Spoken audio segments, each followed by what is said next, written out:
을 제1호증의 1은 2024년 10월 국정원이 발표한 선관위 투개표 시스템 보안점검 결과에 관한 것입니다.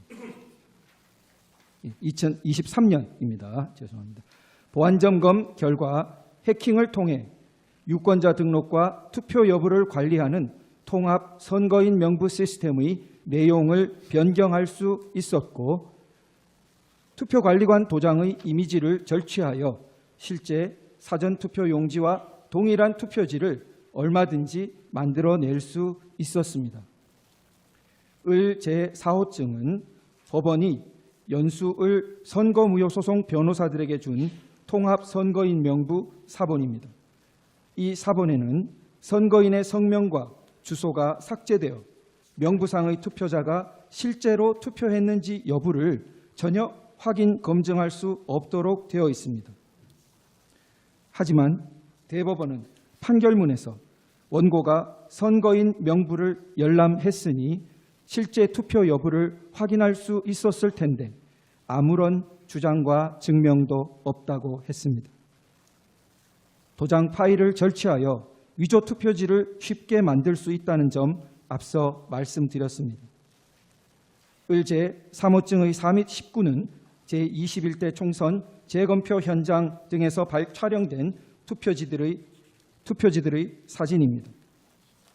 총 6곳에서 실시된 재검표 현장 등에서 신권다발처럼 빳빳한 투표지 묶음들이 수없이 나타났습니다.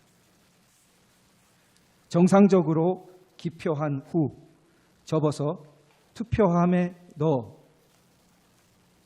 뒤섞인 투표지들이라고 전혀 볼 수 없이 인쇄소에서 재단되어 바로 옮겨진 것 같은 모양이었습니다. 을제 3호증의 4는 선관위가 홈페이지에 게시했던 영상물을 캡처한 사진입니다.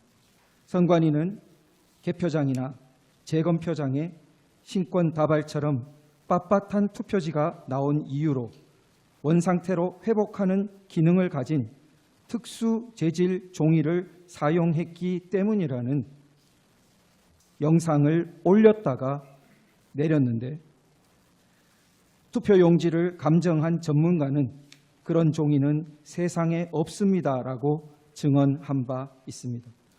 그런데도 선관위는 다시 원상복원 기능이 있는 종이라는 영상을 새로 올렸다가 비상계엄 이후 삭제하였습니다. 을제 3호증의 2는 인천 연수구 송도 2동 제6투표소에서 나온 투표관리관인이 뭉개진 당일 투표지들입니다. 위 투표소에서 나온 1974표의 당일 투표지 중 1000장이 넘는 투표지가 이런 상태였고, 그중 294표는 한 글자도 식별이 안 되어 무효표로 처리되었습니다. 선관위는 관인을 찍는 만년 도장을 적색 스탬프에 다시 찍어서 이렇게 됐다고 주장했으나 증인으로 나온 투표관리관은 해당 관인을 찍거나 이런 투표지에 대해 보거나 들은 적도 없으며 관인을 실제로 찍었던 2명의 투표사무원 중 한 사람 역시 전혀 모르는 일이라 했다고 증언했습니다. 하지만 대법원은 진술서 한 장 반박 증거로 제출하지 않은 선관위의 해명을 그대로 인용했습니다. 을제 3호증의 11은 제21대 총선 영등포을 선거무효 소송의 원고 박용찬이 2020년 5월 투표지 보관 당시 찍었던 투표지 보관실 문고리 봉인 상태와 2021년 8월 재검표를 위한 검증 기일에 다시 찍은 문고리 사진을 비교한 것입니다. 봉인 테이프가 마무리된 각도, 판사의 도장 위치, 뒤쪽 봉인 테이프의 모습 등이 너무나 달라서 한눈에도 누군가 봉인을 뜯고 새로 붙였다는 것을 알 수 있었습니다. 원고 박용찬을 대리한 단체가 고발했지만 수사기관의 최종 결정은 범행을 저지른 성명불상자를 찾을 때까지 수사를 중지한다는 것이었습니다.